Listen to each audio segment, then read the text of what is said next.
أعوذ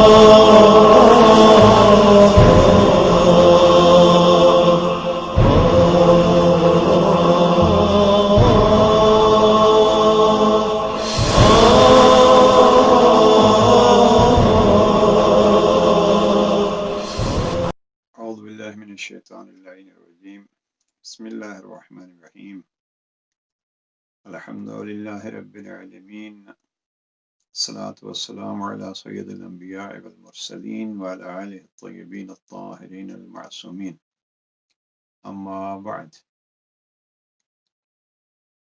زندگی کی مشکلات اور نہج البلاغہ کے حال کے عنوان سے ہمارا یہ تیسرا سیشن ہے۔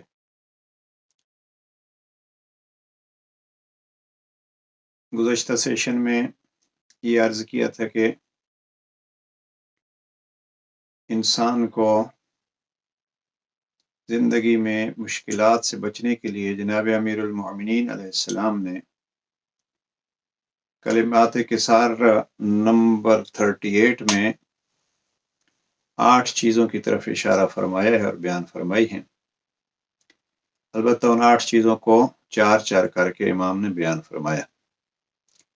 آخری گفتگو یہ تھی کہ اگر آپ حسن خلق رکھتے ہیں تو اس حسن خلق کے بعد آپ کو مشکلات کا سامنا نہیں ہوگا، اور پھر عرض کیا تھا کہ حسن خلق اور ذات توحید پہ حسن یقین، یہ 2 چیزیں انسان کی مشکلات کو حل کر سکتی ہیں۔ آج جس گفتگو کو شروع کرنا ہے یہ کہ ذرا غور کیجئے سب سے زیادہ مشکلات کس کی طرف سے آتی ہیں۔ ایک تو دنیا کی مشکلات جو ہم گزشتہ سیشنز میں عرض کر چکے ہیں، اس سے بھی پہلا سیشن ابتدائی سیشن میں، کہ انسان دنیا کو سب کچھ سمجھتا ہے، لہٰذا اگر اس میں کچھ کمی ہوتی ہے تو وہ اس کو مشکل سمجھتا ہے اور اس مشکل کے لیے پھر حل بھی گزارش کیے۔ آج جو عرض کرنا یہ کہ جن افراد کی طرف سے ہمیں سب سے زیادہ تکلیف اور مشکلات ہوتی ہیں، امام علیہ السلام نے ان افراد کا تذکرہ کیا یہاں 4 قسم کے دوستوں کا۔ آتے ہم انشاءاللہ اس پہ گفتگو کریں گے، لیکن میں یہ گزارش کروں کہ اپنے ارد گرد میں دیکھیے، اپنی زندگیوں میں دیکھیے، جب افراد کی بات آتی ہے، رشتوں کی بات آتی ہے، تو انسان کے سب سے قریبی کون ہے اور سب سے مقدس رشتہ کون سا ہے؟ آپ ماں باپ اور اولاد کو لیجئے، جس کے ذریعے سے انسان اس دنیا میں تشریف لاتا ہے اور جس کے ذریعے سے ان کا وجود بنتا ہے، وہ ماں اور باپ ہیں۔ اور اگر آپ سروے کر لیجئے، مشکلات کو اگر آپ گننا چاہیں گے تو سب سے زیادہ مشکل میں وہ افراد ہیں جو ماں باپ کی صورت میں اولاد سے مشکلات میں ہیں۔ ذرا بات آسان کروں، یعنی مقدس ترین رشتہ، اہم ترین رشتہ، لیکن اس رشتے کو آپ ایک دیکھیے ایک معیار پہ جب وہ ماں باپ کی صورت میں آتے ہیں، اور پھر ہم جو کلمہ گو ہیں، مسلمان ہیں، دعویٰ ہمارا اسلام کا ہے، اور ہم مسلمانوں کو اللہ سبحانہ و تعالیٰ نے بڑی تاکید کے ساتھ بار بار یہ فرمایا وَبِالْوَالِدَيْنِ احسانًا۔ انہی معاشروں میں آپ دیکھیے ایک بہت بڑی تعداد جو مشکلات میں گھرے ہوئے ہیں وہ والدین کی ہے، اور وہ والدین اپنی اولاد کے ذریعے سے مشکلات میں ہیں۔ اگرچہ دوسری طرف بھی ہے، ہم نے وہ پہلو بھی دیکھے، ماں باپ بھی ایسے مجبور ہو جاتے ہیں۔ ذرا یہ ہمارے روزمرہ کی زندگی کے مسائل ہیں، ان مسائل کو اگر ہم جانیں گے تو پھر ان کا حل جو ہے وہ بھی جناب امیر علیہ السلام سے پوچھتے ہیں اور نہج البلاغہ میں ڈھونڈتے ہیں۔ ہم نے ایسے افراد بھی دیکھے ماں باپ کی صورت میں۔ دیکھیے بالخصوص ہم جس سوسائٹی سے تعلق رکھتے ہیں، ایک بہت بڑی تعداد بچوں کی مشکلات میں گھری ہوئی ہے۔ وہ کیا ہے؟ خصوصیت کے ساتھ جب ماں باپ میں سے ایک رہ جاتا ہے اور ایک کسی وجہ سے دنیا سے چلا جاتا ہے یا ماں باپ الگ ہو جاتے ہیں. جوانوں میں، بچوں میں اگر سب سے بڑی مشکل ہے تو یہ مشکل ہے ماں باپ کی وجہ سے. اور وہ کیا ہے؟ یا دنیا میں نہیں رہے، فرض کیجئے باپ فوت ہو گیا، ماں اگر زندگی گزارنی ہے تو کسی اور پارٹنر کا اگر انتخاب کرتی ہے تو اس سے ان بچوں کو مشکلات. یا دوسرے سائڈ پہ اگر ہو، وہ ہے تو ماں باپ ہی، آخر وہ بھی تو کسی کے ماں باپ ہیں، لیکن ان کو اپنے بچوں کا خیال ہوگا. یہ بچے جو ہیں ان کو بچے نہیں سمجھ آئیں گے. یہ ایک ایسا پہلو ہے، اور بہت سارے آپ کو واقعات ملیں گے کہ جوان بچوں کو تکلیف ہوتی ہے اس پہ کہ ماں باپ ان کو چھوڑ دیتے ہیں. لیکن یہ پھر بھی کم نمبرز ہیں. جو ماں باپ دونوں حیات ہیں ان میں سے اکثریت الحمدللہ وہ اپنا فریضہ نبھاتے ہیں.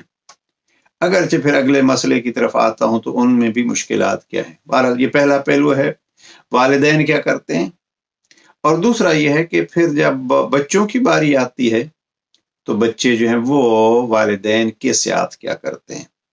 بہت ساری میں اپنی پریکٹیکل لائف میں اور جو لوگ ہم تک پہنچتے ہیں ان کے حوالے سے عرض کر رہا ہوں. جوان جو ہیں وہ ہماری نگاہوں میں ہے کس حد تک اپنے آپ کو مشکلات میں دیکھتے ہیں اور مشکلات میں گر جاتے ہیں ماں باپ کی وجہ سے. اور دوسرا پہلو جو ہے وہ اس سے بھی سخت ہے، اور وہ ہے کہ اولاد کی وجہ سے ماں باپ کو کتنی مشکلات ہیں. اور افسوس سے کہنا یہ پڑتا ہے کہ اگر ہم یہ کہیں کہ بچے ایک محدود تعداد ہے جو مشکلات میں والدین کی طرف سے گرتے ہیں، لیکن ایک بہت بڑی تعداد والدین کی ہے جو بچوں کی وجہ سے مشکلات میں گر جاتے ہیں. اور وہ کب ہوتا ہے؟ وہ وقت ہوتا ہے جس وقت کے لیے اللہ سبحانہ و تعالیٰ نے خصوصیت سے تاکید کی ہے کہ اگر آپ کے ماں باپ آپ کے ہاں بوڑھے ہو جائیں تو ان کو اف تک نہ کہو. وہی زمانہ جس زمانے کو مد نظر رکھتے ہوئے اللہ سبحانہ و تعالیٰ نے یہ ارشاد فرمایا، وہی جب زمانہ آتا ہے تو پھر اولاد اس تکلیف کا باعث بنتی ہے. اور بڑی تعداد میں اولاد جو ہے وہ جہاں بھی آپ دیکھیں، افسوس سے یہ کہنا پڑتا ہے کہ اگر آپ اسلامی ممالک کو دیکھیں جہاں اگر اذان کا وقت ہوتا ہے تو چپے چپے پہ مسجدیں جو ہیں وہ اذان، اور جب کردار دیکھیں تو وہ کیا نظر آتا ہے. یہ ایک الگ موضوع ہے، ہم اس کو نہیں چھیڑنا چاہتے. وہاں خلاصہ اس کا اگر کیا جائے تو وہ یہ ہے کہ ہم نام کے مسلمان ہیں، کام کے مسلمان نہیں ہیں، یا ہم فقط زبان کے مسلمان ہیں، ہم باقی اعمال کے مسلمان نہیں ہیں. تو بہرحال ایسے ماحول میں بھی اگر بچے کو آپ دیکھیں تو والدین ان کے ذریعے سے کتنی تکلیفوں میں ہیں. ایسے بہت سارے کیسز ہمارے پاس ایسے بھی آتے ہیں جن میں والدین اولاد کا شکوہ لے کے آتے ہیں. تو یہ مقدس ترین رشتہ، اور یہی رشتہ، یا اس کو آپ یوں کہیے، یہی انسان دوسرے انسان کے لیے مشکلات کا سبب بنتے ہیں. اب اس سے اگلا مقدس رشتہ آپ ذرا دیکھیے. میں سمجھتا ہوں کہ اسلام میں جس بندھن کو مقدس ترین بندھن کہا گیا ہے وہ میاں بیوی کا ہے. اگر آپ سروے کر لیجئے، اپنے گرد و نواح کو دیکھ لیجئے، دشمن سے اتنے لوگ تنگ نہیں ہوتے جتنے گھر کے مسائل سے تنگ ہوتے ہیں. اور میاں بیوی کے جو ہیں وہ مسائل میں اس تفصیل میں نہیں جانا چاہتا. میاں بیوی کے مسائل جو ہیں وہ ایک دوسرے کے لیے مشکلات کھڑی کرتے ہیں. اور میں جیسے پہلے بھی عرض کر چکا اور اشارہ کیا ہے کہ جب میاں بیوی کے اپنے مسائل ہوتے ہیں تو پھر ان مسائل کی وجہ سے اولادیں مشکلات میں ہوتی ہیں. اب ان دو چیزوں کو جمع کیجئے. میں نے پہلے عرض کیا تھا کہ والدین اولاد سے اور اولاد والدین سے. اب جب شادی کی بات آتی ہے تو شادی میں دونوں پہلو ہیں. میاں ایسے ہم نے شوہر دیکھے ہیں جو بیوی سے نالاں ہیں، اور ایسی بیویاں دیکھی ہیں جو شوہر سے نالاں ہیں. شاید اسی چیز کو مد نظر رکھتے ہوئے دین اسلام نے، پیغمبر اکرم نے اس پہ بہت زور دیا ہے کہ آپ کو اپنی زندگی جو ہے وہ کیسے گزارنی ہے. بہرحال اس موضوع کو اگر ہم لیں تو کوشش یہ کرنی چاہیے کہ ہم اپنی اصل دیکھیں کہ یہ مشکلات ہیں کیا. اگر آپ طلاق کے نمبرز دیکھیں کیوں بڑھ رہے ہیں، اور وہ بھی اسلامی ممالک میں یا مسلمانوں میں، اور ہم نے بڑے بڑے دیندار گھرانے دیکھے ان میں، اللہ سبحانہ و تعالیٰ نے مشکلات سے بچنے کے لیے سکون کی ایک راہ بتلائی تھی، اور وہ راہ کیا ہے؟ لِتَسْكُنُوا عَلَيْهَا، آپ شادی کریں تاکہ ایک دوسرے کے ساتھ آپ کو سکون ملے۔ اب یہ سکون جو ہے وہ اس میں بھی پھر میاں بیوی کا بھی ایک حصہ ہوتا ہے، پھر والدین کی پریشانی میں میاں بیوی کا حصہ ہے۔ اب اس میں سے زیادہ کیا تفصیل میں جایا جائے، وہی زوجہ محترمہ کبھی شوہر کے والدین کے لیے اور کبھی شوہر محترمہ زوجہ کے والدین کے لیے ایک مشکل بنے ہوئے ہیں۔ بہرحال یہ دو ہمارے موضوع تھے نہیں، ضمناً آگے ہیں والدین کی اولاد سے، اولاد کی والدین سے مشکلات، اور پھر میاں کی بیوی سے، بیوی کی میاں سے، اور میاں بیوی کی وجہ سے پھر اس پورے خاندان پہ جو ہے وہ مشکلات کیا ہوتی ہیں۔ اب ان مشکلات کا حل جو ہے وہ بھی کسی وقت عرض کریں گے۔ نہج البلاغہ میں ہی اگر جناب امیر علیہ السلام کے اس نمونے کو دیکھیے تو جناب امیر علیہ السلام کا وہ نمونہ ان المرأۃ ریحانۃ، جناب امیر المومنین علیہ السلام فرماتے ہیں عورت ایک پھول ہے۔ اب خوشبو اس پھول سے آنی چاہیے۔ میں کبھی کبھی عرض کرتا ہوں ریحانہ ایک مخصوص قسم کا پھول ہے، اور اس کو اگر آپ مس لیں گے تو بھی اس سے خوشبو آتی ہے۔ اگر یہ پھول بن کے ایک طرف پہلو کم از کم رہے، اللہ سبحانہ و تعالیٰ نے عورت کو نرم مزاج بنایا ہے، مامتا، ماں کی شہرت رکھتی ہے، باپ بھی محبت کرتا ہے، لیکن جب محبت کی بات آتی ہے تو مامتا کا نمونہ پیش کیا جاتا ہے۔ یعنی اللہ سبحانہ و تعالیٰ نے اس صنف کو محبت کے لیے خصوصیت کے ساتھ ساتھ اور پیار کے لیے جو وہ پیدا کیا ہے، لہذا اس کا زیادہ فریضہ بنتا ہے کہ وہ اس بندھن کو بہتر سے بہتر انداز میں نبھائے۔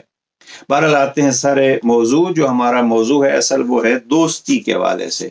انسان کو تکلیف اگر ہوتی ہے اور مشکلات کا سامنا ہوتا ہے تو تیسرے نمبر پہ وہ ہے دوست، یعنی والدین اور اولاد کا ایک اعتبار سے، میاں بیوی اور پھر میاں بیوی کی وجہ سے دوسرے خاندان پہ اثرات، اور تیسری اور عمومی چیز جو ہے وہ ہے دوستوں کے ذریعے سے۔ یہ بھی یعنی آپ یہ کہیے کہ وہ مشکلات ہیں جن مشکلات میں انسان کی وجہ سے مبتلا ہوتا ہے۔ باقی مشکلات بھی دنیا میں ہوتی ہیں، مثلا اگر کسی کا کام چلا گیا تو شاید وہاں بھی دوسرے انسان کا دخل ہو، لیکن عمومی طور پہ جو مثلا کوئی طوفان آ گیا اور کوئی بیماری آ گئی تو یہ انسان کا نہیں، یہ ایک دوسرے وجوہات ہے۔ ہم وہ وجوہات گن رہے ہیں یہاں جو انسان کو تکلیف ہوتی ہے انسان کی وجہ سے۔ اب تیسری چیز جو دوستی کا موضوع ہے، اور بارہا میں عرض کر چکا ہوں، نہج البلاغہ میں جناب امیر علیہ السلام نے بڑی تاکید کے ساتھ اس دوستی کے موضوع کو بار بار چھیڑا ہے۔ گویا یہ ایک ایسا موضوع ہے اور ایک ایسا رشتہ اور ایک ایسا تعلق ہے جس کی ذریعے سے انسان بنتے بھی ہیں اور انسان بگڑتے بھی ہیں۔ انسان کو سکون بھی ملتا ہے اور انسان کو اسی سے بے سکونی کا سامنا بھی کرنا پڑتا ہے اور مشکلات کا سامنا بھی کرنا پڑتا ہے۔ اور اس دوست کے لیے جناب امیر علیہ السلام نے پھر اس حکمت 38 میں جو ہمارا موضوع تھا، اور آج اس کو کمپلیٹ کریں گے، حکمت 38 میں جناب امیر علیہ السلام فرماتے ہیں امام حسن مجتبی علیہ السلام کو وصیت کرتے ہوئے کہ بیٹا 4 قسم کے افراد کو دوست نہ بنانا اور ان 4 قسم کے افراد سے اپنے آپ کو الگ رکھنا۔ یہاں چونکہ جناب امیر علیہ السلام نے لفظ استعمال کیا ایاک و مصادقۃ، بچوں اور ان 4 کی دوستی سے، وہ 4 نام گنے ہیں، لیکن اگر اس کو ایاک ہم کہیں تو یہ کچھ چیزیں ایسی ہوتی ہیں کہ دوسرے افراد ان کے لیے بھی یہی چیز لاگو ہوتی ہے۔ بہرحال 4 افراد، 4 لوگوں سے دوستی سے منع کیا ہے جناب امیر علیہ السلام نے۔ امام فرماتے ہیں ایاک و مصادقۃ الاحمق۔ دیکھیے سب سے پہلے جو ہے وہ جناب امیر علیہ السلام فرماتے ہیں کہ احمق سے دوستی مت کیجیے۔ اب احمق کیا ہوتا ہے یہ ایک الگ موضوع ہے، کہ احمق کی بھی قسمیں ہوتی ہیں۔ احمق، سب سے بڑا احمق وہ ہوتا ہے جو خود کو نہیں سمجھتا کہ میں کیا ہوں۔ سب سے بڑی جہالت جناب امیر علیہ السلام نے نہج البلاغہ میں بیان فرمایا، سب سے بڑی جہالت یہ ہے کہ انسان خود سے بھی جاہل ہے، اپنی اہمیت کو بھی نہیں سمجھتا۔ تو احمق سے جناب امیر علیہ السلام نے دوستی کرنے سے منع کیا ہے۔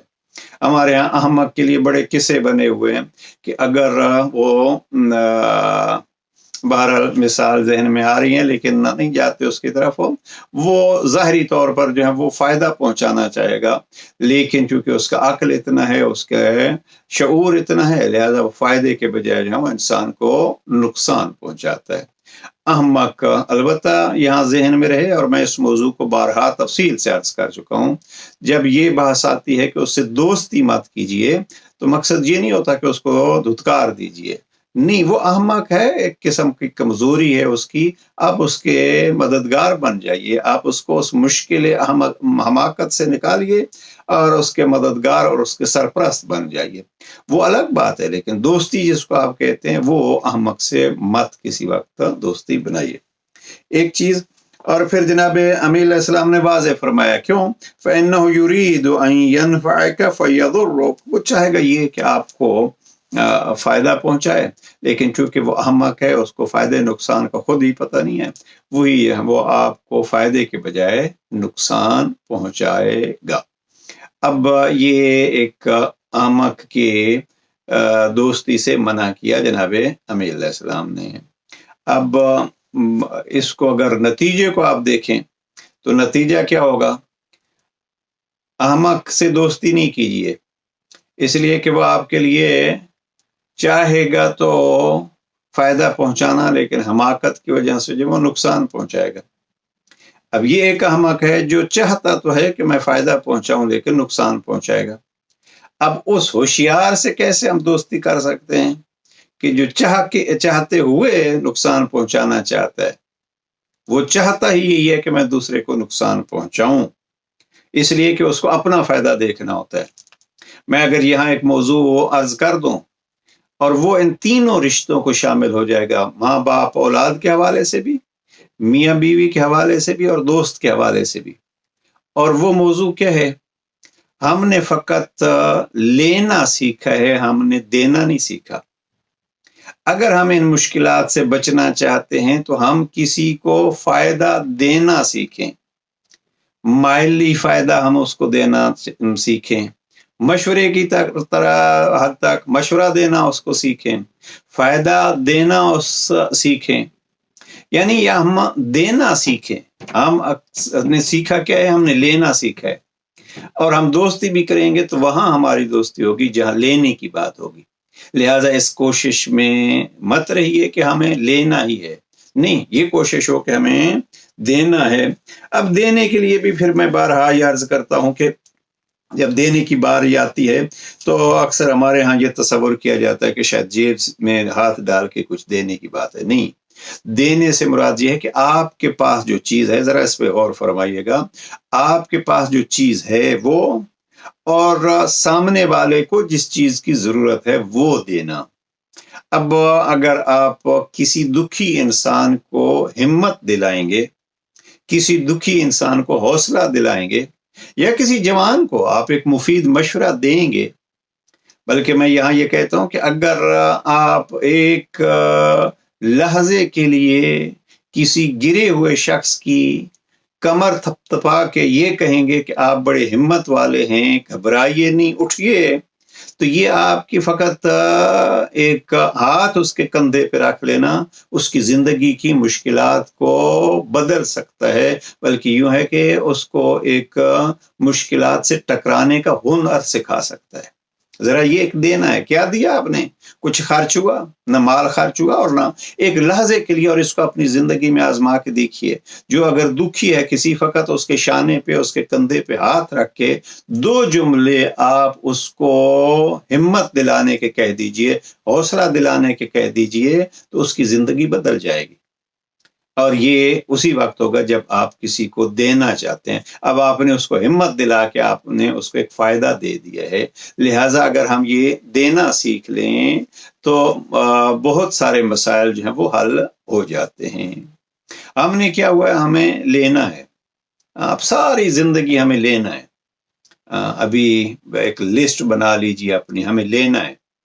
ہمیں دینا کیا ہے، ہمیں لینا کیا ہے، ذرا ایک برابر لسٹ بنا لیجیے. ہم نے ابھی اپنے کلاس میں نمبر لینے، ہم نے ابھی سرٹیفکیٹ لینا ہے، ہم نے ابھی ڈگری لینی ہے، ہم نے ابھی مکان لینا ہے، ہم نے ابھی گاڑی لینی ہے. ساری زندگی لیتے لیتے ہم اس حد تک پہنچ جاتے ہیں کہ پھر ابھی ہمیں مجبوراً جان دینی پڑتی ہے. اس مجبوراً جان دینے سے پہلے کچھ جو ہے وہ ہم اپنی مرضی سے بھی دے لیں تو وہ انسان مشکلات سے خود بھی محفوظ رہے گا اور دوسروں کو بھی مشکلات سے بچا لے گا. لہٰذا اس کو اگر اس سیشن میں ہم اسی فقط ایک پہلو کو لیں کہ ہم دینا سیکھیں. اب دینا سیکھیں تو جو ہے وہ اس کو ہم جناب امیر المومنین علیہ السلام سے ہی سیکھ سکتے ہیں کہ کیا دینا سیکھیں. جناب امیر علیہ السلام کے کسی مخالف کے سامنے دوسرا مخالف جاتا ہے اور وہ پوچھتا ہے کہ کہاں سے آ رہے ہو، تو اس نے جناب امیر علیہ السلام کی مخالفت کے ذریعے سے اس دشمن کو خوش کرنا چاہا، کہا کہ وہ فلاں بخیل کے پاس ہے. اس نے مخالف بھی تھا تو اس نے سختی سے اس کو کہا کہ کس کو بخیل کہہ رہے ہو. اگر علی کے پاس ایک سونا کا پہاڑ ہو اور یا سونے کا ڈھیر ہو اور ایک چاندی کا ڈھیر ہو تو علی وہ سخی ہے کہ پہلے سونے کو تقسیم کرے گا اور پھر چاندی کو تقسیم کرے گا، اور اس وقت تک اس کو سکون نہیں آئے گا جب تک وہ دے نہیں لے گا. اب وہ کس حد تک دیتے ہیں، جناب امیر علیہ السلام دیتے پھر اس حد تک دے دیتے ہیں کہ پھر اپنے لیے کچھ بھی نہیں رکھتے. ہم ایسے نہیں کر سکتے، اور خود جناب امیر علیہ السلام نے نہج البلاغہ میں خط نمبر 45 میں یہ فرمایا ہے کہ آپ مجھ جیسے نہیں ہو سکتے ہو، لیکن عینونی بورع و اجتہاد، کوشش تو کرو اور اپنے آپ کو پرہیزگار تو بناؤ. لہٰذا اگر ہم دینا سیکھیں، فقط لینا ہی نہ سیکھیں، تو پھر بہت ساری مشکلات ہمارے لیے اور دوسروں کے لیے بھی حل ہو سکتی ہیں. بہرحال دوستی کا پہلا مرحلہ کیا ہے کہ احمق سے دوستی نہ کرو. وہ جو آپ کے فائدے کو سوچتا ہی نہیں کہ ہمارا فائدہ کس میں ہے اور گھاٹا کس میں ہے، تو وہ دوستی کے قابل نہیں ہے. میں اس کو یوں اگر کہوں، احمق ہے ہی وہی کہ جو دوسرے ساتھی کے فائدے اور نقصان کو نہیں جانتا، یا پھر اس سے بھی بدتر وہ ہے جو جانتا ہے کہ اس سے نقصان ہوگا لیکن اس کے نقصان کی طرف قدم بڑھاتا ہے، اس کو فائدہ پہنچانے کے بجائے وہ کام کرتا ہے جس سے اس کو نقصان ہو. تو پہلی چیز جناب امیر علیہ السلام نے یہ کہا کہ کبھی بھی احمق سے آپ دوستی نہیں کیجیے. ابھی اس موضوع کو پھیلایا جا سکتا ہے اور آپ اس پہ سوچئے گا خود، اس لیے کہ جناب امیر علیہ السلام نے دوستی نہ کرنے کی وجہ بتلائی ہے. یرید ان ینفعک فیضرک، وہ چاہتا یہ ہے کہ آپ کو فائدہ پہنچائے لیکن وہ اپنی نادانی اور جہالت اور حماقت کی وجہ سے آپ کو نقصان پہنچائے گا. تو اگر کوئی جان بوجھ کر نقصان پہنچاتا ہے تو اس سے کئی گنا بدتر ہے، اس سے پھر محفوظ رہنا چاہیے. اور اس کی ایک نشانی یہی ہو سکتی ہے کہ آیا وہ ہمیشہ لینے کے چکر میں ہے یا کبھی دینے کے چکر میں بھی ہے. دوسری چیز جو دوسرا امیر علیہ السلام نے جو فرمایا کہ دوست نہ بناؤ، وَإِيَّاكَ وَمُصَادَقَةَ الْبَخِيلِ، کبھی بخیل کو جو ہے وہ دوست نہ بناؤ. وہ دینے اور لینے والی بات یہاں بہتر انداز میں واضح ہو جائے گی. امام علیہ السلام فرماتے ہیں فَإِنَّهُ يَقْعُدُ عَنْكَ أَحْوَجَ مَا تَكُونُ إِلَيْهِ، اس لیے کہ جب آپ کو اس کی بہت زیادہ ضرورت ہوگی تو وہ آپ سے دور بھاگے گا، وہ اپنی چیز کو بچائے گا. جب آپ کو ضرورت ہوگی تو وہ دینے کے جذبے سے محروم ہوگا. بخیل کی تعریف جو ہے وہ یہی ہے کہ وہ دوسرے کو نہیں دیتا، بلکہ بخیل میں ایک بدتر وہ ہوتا ہے کہ جو خود پہ بھی خرچ نہیں کرتا. اب جو خود پہ خرچ نہیں کرتا وہ دوسرے کو کیا دے گا. اس لیے بخیل کے مقابلے میں وہ سخی ہوگا. اگر دوستی بنانی ہے اور مشکلات سے بچنا ہے تو آپ کسی سخی کے ہمراہ رہیں. البتہ یہ سخی کے ہمراہ رہنا ایک جملہ ایسا ہے کہ جس سے ہم غلط طرف بھی جا سکتے ہیں. ہم پھر بھی وہی لینے کے چکر میں ہوں گے. اگر ہم کسی کے لیے سخی کو تلاش کرتے ہیں، وہ دوست ہو، تو اس کا مقصد یہ ہے کہ ہم ذرا اس پہ دقت کیجئے گا، فلاں جو ہے وہ بڑا سخی ہے، ہم اس سے دوستی کرتے ہیں کہ کل ہماری ضرورت ہوگی تو وہ ہمیں دے گا. نہیں عزیزان، دوستی سخی سے کرنی ہے. دقت کیجیے اور اسی سے ہم مشکلات سے بچ سکتے ہیں. اس لیے کہ مشکل کیسے ہوگی؟ ہم نے کسی سے دوستی کی تھی، یہ بڑا سخی ہے، ہمیں جب مشکلات کا سامنا ہوا تو اس نے بخل اختیار کیا، ہمیں اس نے کچھ نہیں دیا. دوستی صفت ہے، اور دوستی میں یہ سخاوت صفت ہے، اور سخی سے دوستی بنانے میں آپ آگے بڑھیے. بخیل سے دوستی سے بچیے، سخی سے دوستی کیجیے. لیکن یاد رکھیے، سخی سے دوستی اس لیے نہیں کیا کیجیے کہ وہ میرے لیے دے گا، مجھے دے گا. نہیں، سخی کو دوستی کیجیے اس لیے کہ اس کی فطرت میں سخاوت ہے. جس کی فطرت میں سخاوت ہو، ضرورت مندوں کا خیال رکھتا ہو، وہ اس لائق ہے کہ اس سے دوستی کی جائے. یہاں بھی مثلا سخی سے دوستی کی جائے. بخیل سے جناب امیر علیہ السلام فرماتے ہیں دوستی نہ کی جائے. اس میں یہ نہ ہو کہ وہ پھر ہمارے اندر وہ خواہش اور وہ لالچ اور وہ لینے کا جذبہ جو ہے وہ ہو. نہیں، اس کے دینے کے جذبے کو مد نظر رکھیے. اور ہم نے وہ افراد بھی دیکھے ہیں کہ جو ایسے سخیوں سے دوستی ہی اس لیے کرتے ہیں کہ ہم بھی دیں گے، وہ بھی دیں گے، اور ہماری ایک ٹیم بنے گی، اور اس ٹیم ورک کے ذریعے سے ہم انسانیت کی خدمت کریں گے. تو یہ دوسرا پہلو ہے کہ بخیل سے آپ دوستی نہیں کیجیے. امام نے وجہ بھی بتلائی ہے، فَإِنَّهُ يَقْعُدُ عَنْكَ أَحْوَجَ مَا تَكُونُ إِلَيْهِ. تیسری چیز جس سے جناب امیر علیہ السلام نے منع فرمایا ہے، وَإِيَّاكَ وَمُصَادَقَةَ الْفَاجِرِ. اب دیکھیے، جناب امیر علیہ السلام فرماتے ہیں کہ بد کردار سے دوستی نہ کیجیے. اب یہ بد کردار جو ہے وہ دوستی بد کردار سے نہ کیجیے. وجہ بھی دیکھ لیجیے، جناب امیر علیہ السلام فرماتے ہیں فَإِنَّهُ يَبِيعُكَ بِالطَّافَّةِ. وہ آپ کو کوڑیوں کے مول بیچ ڈالے گا، اس لیے کہ اس کا کوئی معیار نہیں ہے. اب یہ فاجر کیا ہوتا ہے؟ اب جو اللہ کو نہیں مانتا اور اللہ کی نہیں مانتا، اللہ کو مانتا بھی ہے تو اللہ کی نہیں مانتا، اللہ کے حکم کی اطاعت نہیں کرتا. اب وہ جو اللہ کی سارے کچھ دی ہوئی چیزوں کے باوجود اللہ کی مخالفت کر رہا ہے، وہ مجھ جیسے ایک بندے کے ساتھ کیسے ہمراہی کرے گا اور دوستی کرے گا؟ لہذا جو اللہ کا مخالف ہے، جو فاجر ہے، اس کو دیکھیے، وہ گویا آپ کے پہلو میں بیٹھا ہے اس لیے کہ آپ سے کوئی استفادہ کرے، اور وہ جیسے اللہ سے لے کے کبھی اس کو شکر کی توفیق بھی نہیں ہوتی، تو آپ سے بھی لے کے وہ کبھی شکر بھی ادا نہیں کرے گا. تو یہ فاجر جس کا مفتی جعفر حسین مرحوم نے ترجمہ کی ہے بد کردار کے ساتھ، جس کا اپنا کوئی کردار نہیں ہے، آپ اس کے قریب مت جائیے، اس سے دوستی مت کیجیے، ورنہ کل آپ کو جو ہے وہ اپنے فائدے کے لیے بیچ دے گا. اب یہ تیسری چیز جس سے جناب امیر علیہ السلام نے دوستی کرنے سے منع کیا ہے. اور چوتھی اور آخری اس کلمات کسار نمبر 38، وَإِيَّاكَ وَمُصَادَقَةَ الْكَذَّابِ. اب یہاں جناب امیر علیہ السلام نے ایک عمومی چیز بتلا دی جو اکثر ہمیں نظر آتی ہے، اور جھوٹے سے دوستی نہ کرو. کیوں؟ امام علیہ السلام فرماتے ہیں کیونکہ وہ سراب کی مانند تمہارے لیے دور کی چیزوں کو قریب اور قریب کی چیزوں کو دور کر کے دکھائے گا. وہ جھوٹ کے ذریعے سے کچھ ایسی چیزیں یہ ہو جائے گا، اور میں یہ کر لوں گا، اور میں یہ کرتا ہوں، اور میں نے یہ کیا، ایسی چیزیں، ایسی باتیں کر کے، اور آئندہ کے وعدے جو ہیں وہ آئندہ میں یہ کروں گا، اور آئندہ میں آپ کے ساتھ ایسا برتاؤ میرا ہوگا. یہ ساری چیزیں جو ہیں وعدہ وعید جس کو آپ کہیے، اس لیے کہ اکثر وعدے ہوتے ہی اس لیے ہیں کہ ان وعدوں کو پورا نہ کیا جائے.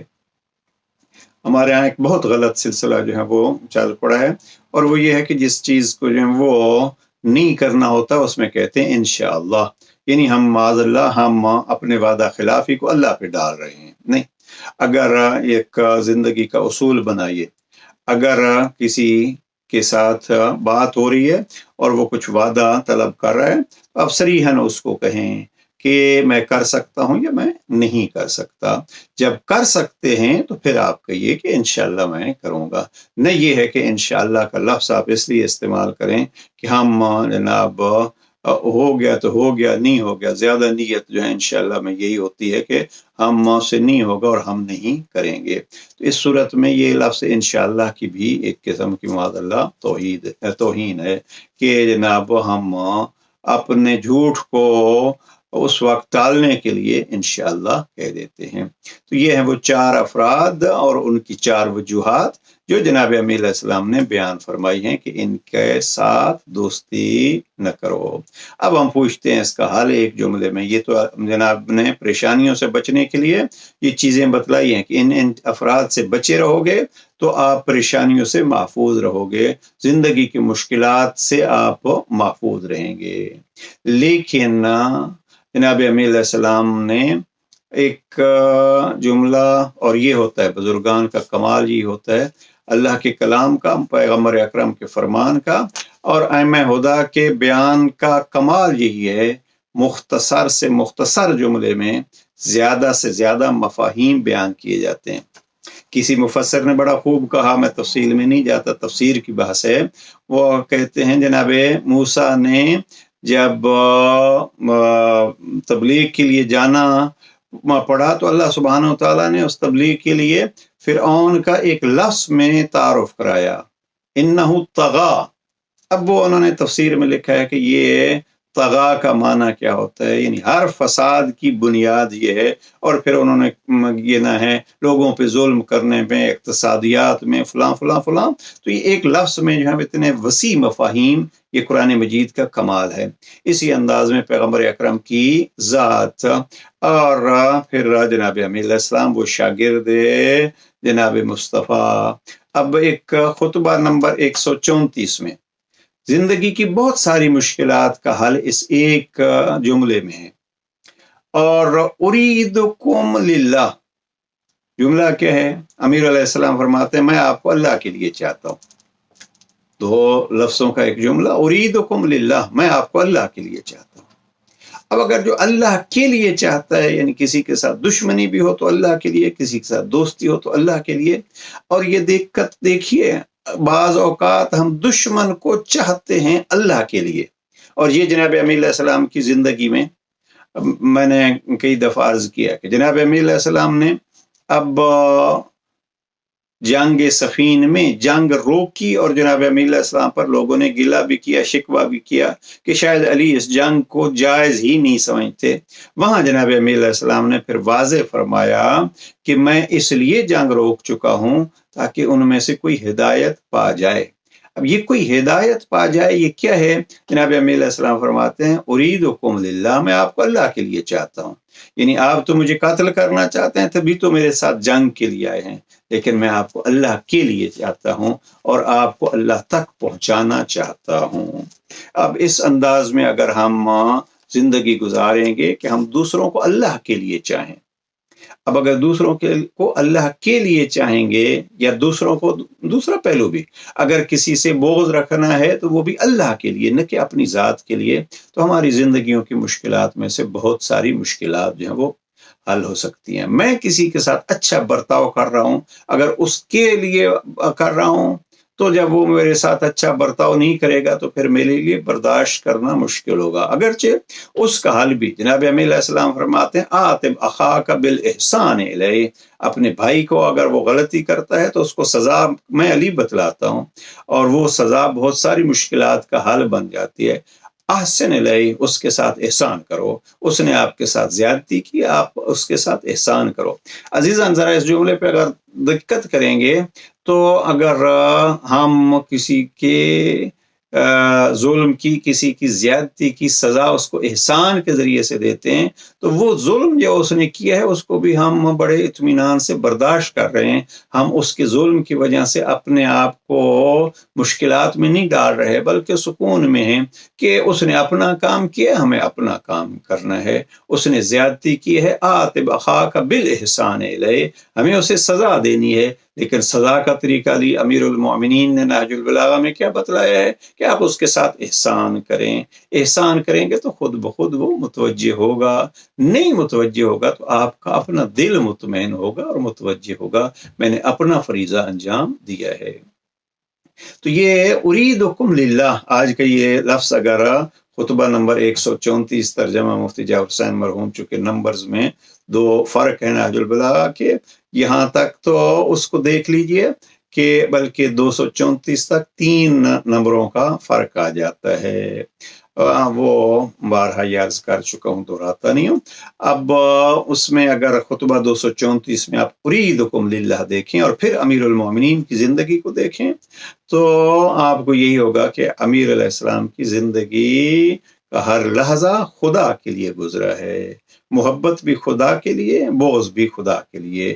اب اگر محبت اور بغض کا معیار خدا ہو تو پھر انسان اپنے ارد گرد بہت سارے انسانوں کو دیکھ کے یا خود کو تنہا پا کے پھر وہ پریشان بھی نہیں ہوتا یا خوش بھی نہیں ہوتا.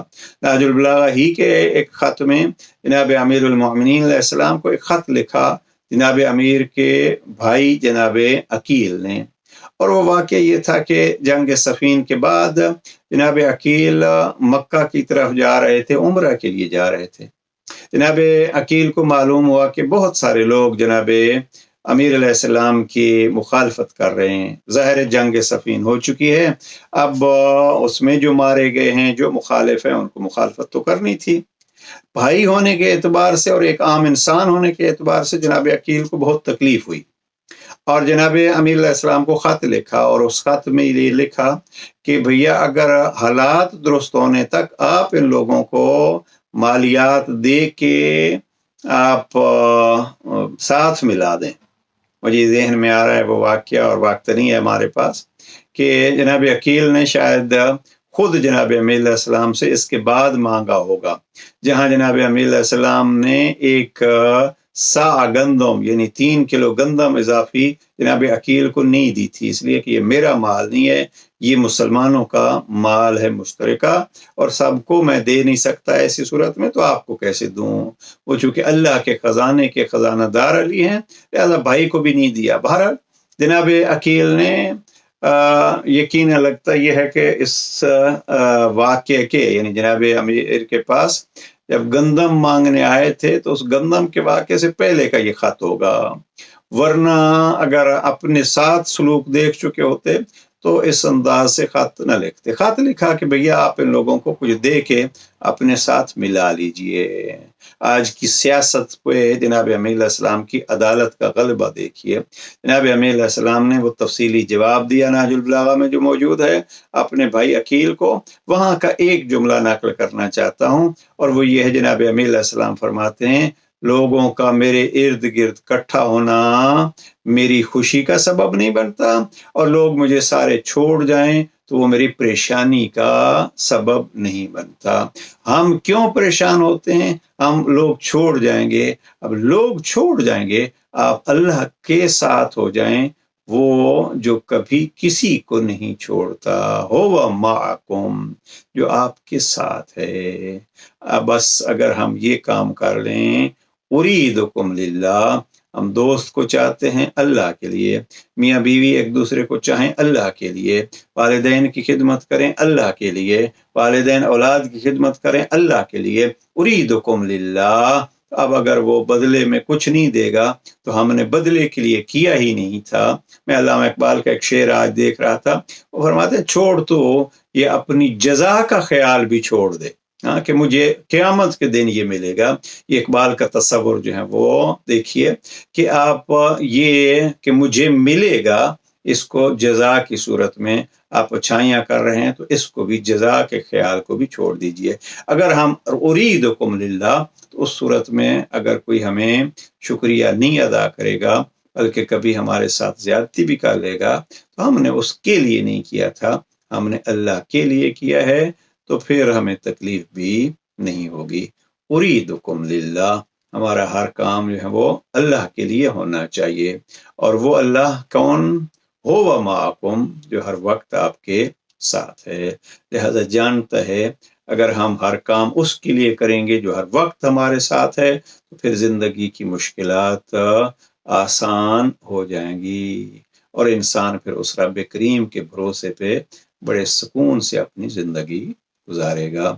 پروردگار ہمیں مشکلات زمانہ سے محفوظ فرمائے، اور جو بالخصوص اس بیماری کی مشکل میں مبتلا ہیں اور گھرے ہوئے ہیں، پورا زمانہ، پورا جہان، پوری انسانیت اس مشکل سے دوچار ہے۔